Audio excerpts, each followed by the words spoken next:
मैं नित्यानंद आप सबका अपने YouTube चैनल सेक्रेट शिफ्ट पर बहुत बहुत स्वागत करता हूँ।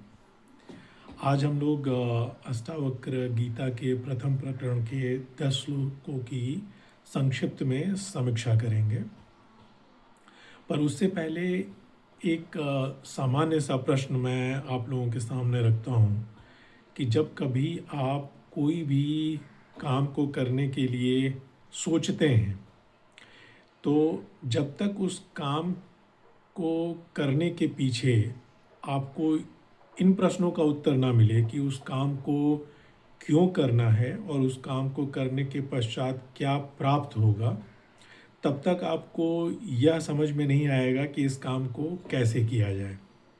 जैसे ही आपको इसे क्यों करना है और उसको करने से क्या प्राप्त होगा, इन दो प्रश्नों के उत्तर मिल जाते हैं, तो स्वतः आपको ये समझ में आने लगता है कि इस काम को कैसे किया जाए।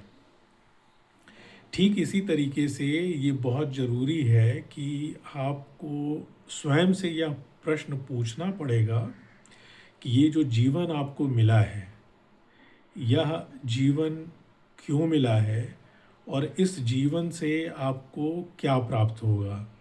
जब आपको इन दो प्रश्नों के सवालों के जवाब नहीं मिलेंगे, तो आप इस सशरीर इस साधन को कैसे आपको इसका कैसे इसको आपका यूज़ करना है और या इस साधन से आप कैसे कैसे क्या और क्या क्या काम कर सकते हैं, इसकी क्लैरिटी आप में नहीं आएगी। भाई, आपको यह मनुष्य शरीर मिला है, ठीक इसी तरीके से प्रकृति में बहुत सारे सजीव हैं, आप उनसे अलग हैं। तो यह एक स्वयं से पूछा जाने वाला प्रश्न सभी को होना चाहिए कि भाई, इस जीवन का मेरे उद्देश्य क्या है, ये मुझे क्यों मिला है, मैं इससे क्या प्राप्त कर सकता हूँ। ये सवाल तो आपको पूछना पड़ेगा। जब तक ये सवाल नहीं पूछेंगे तब तक आपको ये क्लैरिटी नहीं आएगी कि आपको इसके कैसे कैसे और क्या क्या काम करने हैं। तो यही प्रश्न अगर आप देखो तो राजा जनक को आता है और वह यही प्रश्न अष्टावक्र जी से पूछते हैं, क्योंकि उनको ये लगता है कि यह जीवन उनको इसलिए मिला है ताकि इस जीवन से वो मुक्ति को प्राप्त कर सकें, ताकि वह इस जीवन से मोक्ष को प्राप्त कर सकें। तो अब उनको ये सवाल पूछना है कि भाई, इसको कैसे प्राप्त किया जा सकता है। तो अगर आप अष्टावक्र गीता के प्रथम प्रकरण के पहले श्लोक को समझें, तो उसमें वो यही कह रहे हैं कि यदि कथम ज्ञानम वापनोति कथम मुक्तिर्भविष्यसि वैराग्यम च कथ प्राप्तमेदत ब्रूहि मम प्रभो, कि हे प्रभु, ज्ञान कैसे प्राप्त होगा, मुक्ति कैसे प्राप्त होगी, वैराग्य कैसे प्राप्त होगा, आप मुझे बताइए।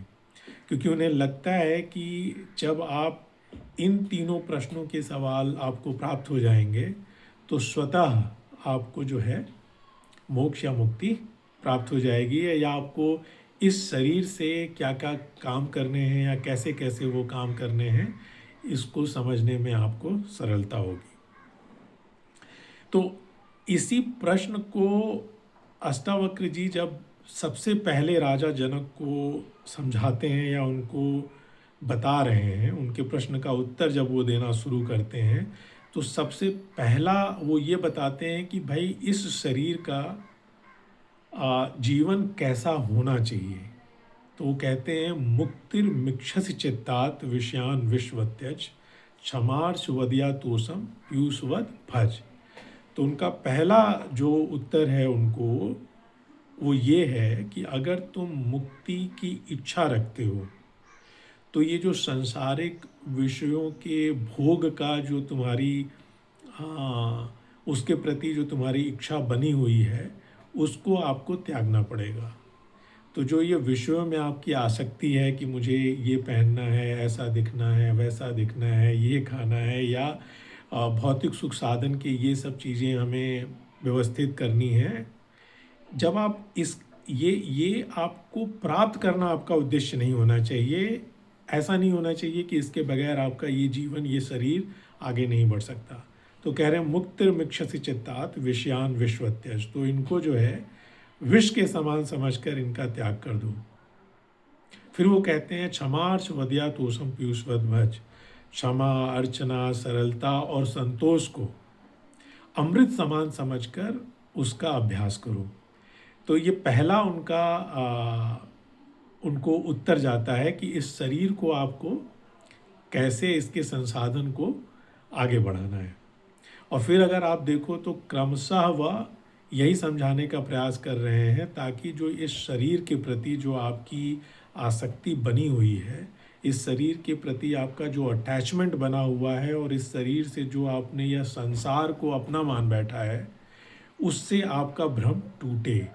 क्योंकि ये समझना, जब आप ये कहते हो कि ये शरीर आपका नहीं है, आप और ना ही आप शरीर हो, और जो संसार में दिख रहा है वो सब मिथ्या है, तो ये बड़ा इल्यूजन सा लगता है, भ्रम सा लगता है कि जो चीज़ दिख रही है, जो साक्षात है, जो आपके आमने सामने घटित हो रहा है, आप उसे कहते हो कि ये मिथ्या है।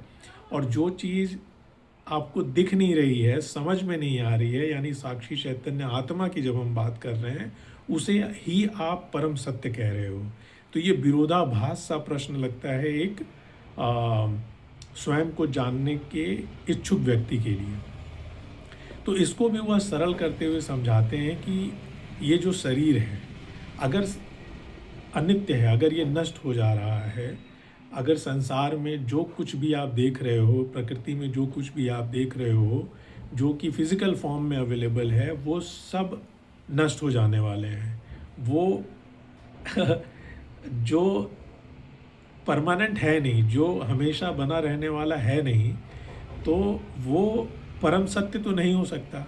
ये बात तो समझ में आती है कि जब वो भूत, वर्तमान और भविष्य में एक जैसा बना हुआ नहीं है, अगर वो कुछ समय के बाद नष्ट हो जाने वाला है, तो वो परम सत्य नहीं है। परम सत्य तो वही है जो तीनों कालों में, पास्ट, प्रेजेंट और फ्यूचर में एक जैसा बना रहे, उसे ही तो आप सत्य कहोगे। तो इस तरीके से वो अवेकनिंग करते हैं राजा जनक की, और उनको क्रमशः समझा रहे हैं अष्टावक्र कि भाई ये शरीर आपका नहीं है और आप शरीर नहीं हो, और इस शरीर से जो बना हुआ संसार है वो भी आप नहीं है। तो आप स्वयं को जानने के लिए आगे बढ़ो। तो उसी क्रम में वो उनको आगे बताते हैं कि न पृथ्वी न जलम न अग्निम न वायुर्धून्वा भवान, की न तो तुम पृथ्वी हो, न जल हो, न अग्नि हो। भाई पंचभूतों से बना हुआ यह शरीर है, और वो कह रहे हैं कि तुम यह शरीर नहीं हो। फिर वो आगे भी कहते हैं कि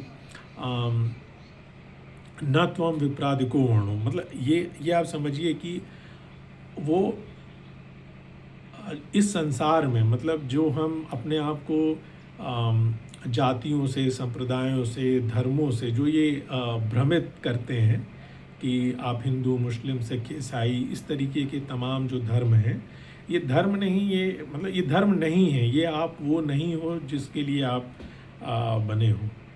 तो न तम विप्रादिको वर्णो नाश्रमी नाक्ष गोचरा, असंगो हसी निराकारो, विश्व साक्षी सुखी भव। हमेशा विश्व साक्षी, जो ब्रह्मांड में साक्षी है, विश्व का साक्षी है, उसकी तरफ आपको प्रेरित कर रहे हैं कि वो आप हो।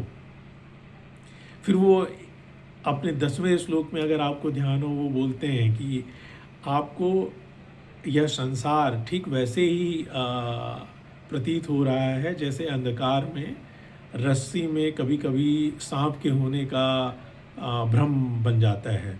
वो सांप जैसा दिखने लगता है क्योंकि अंधकार में वो वैसी आकृति उसकी बनी रहती है।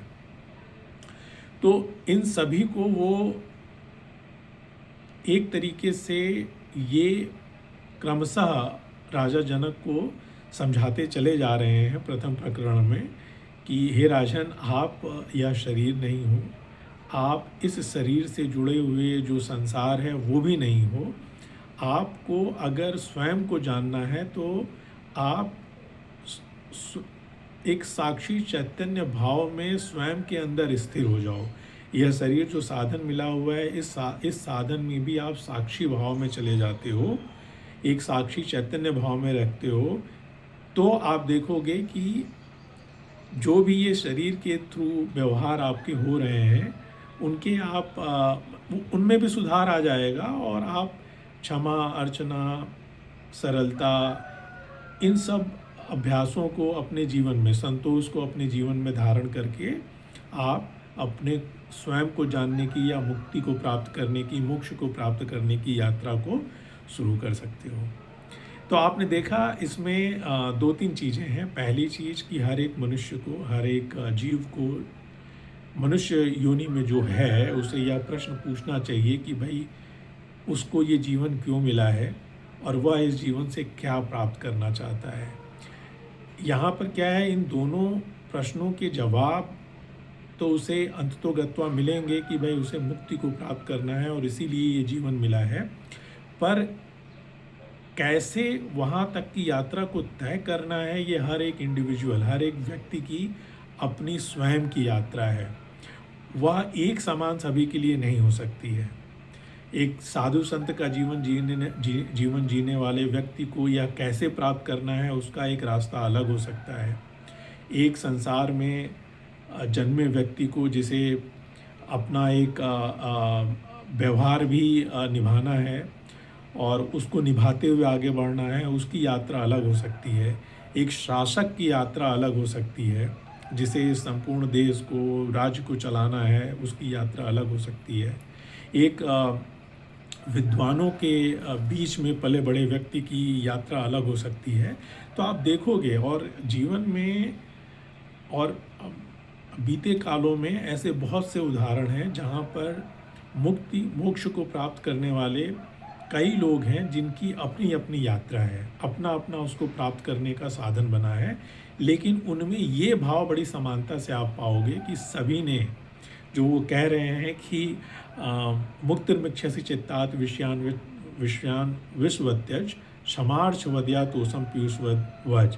क्षमा, अर्चना, सरलता और संतोष, ये चार गुणों को उन सभी ने सहजता से एक अमृत समान समझकर इसका अनुपालन किया है। तो स्वयं से यह प्रश्न पूछिए कि आपको ये जीवन क्यों मिला है, इससे आप क्या प्राप्त करना चाहते हैं, ताकि इस शरीर को एक साधन बना के उसे कैसे और क्या कर्म करने हैं, इसकी यात्रा आप शुरू कर सको। अन्यथा होगा ये कि बाकी जो जीव हैं, जो पशु पक्षी हैं, पेड़ पौधे हैं, इन्हीं के समान ये शरीर भी आप इसका सदुपयोग ना करके ये भी जो है आपका व्यर्थ ही जाएगा। ये जीवन भी आप व्यर्थ ही कर लोगे, क्योंकि इस साधन से स्वयं को जानने और मोक्ष को प्राप्त करना थोड़ा सा आसान है, सरल है। इसी संदेश के साथ मैं नित्यानंद आप सबसे विदा लेता हूँ। फिर कभी हम आध्यात्मिक चर्चा पर किसी विषय को आगे बढ़ाएंगे। बहुत बहुत धन्यवाद।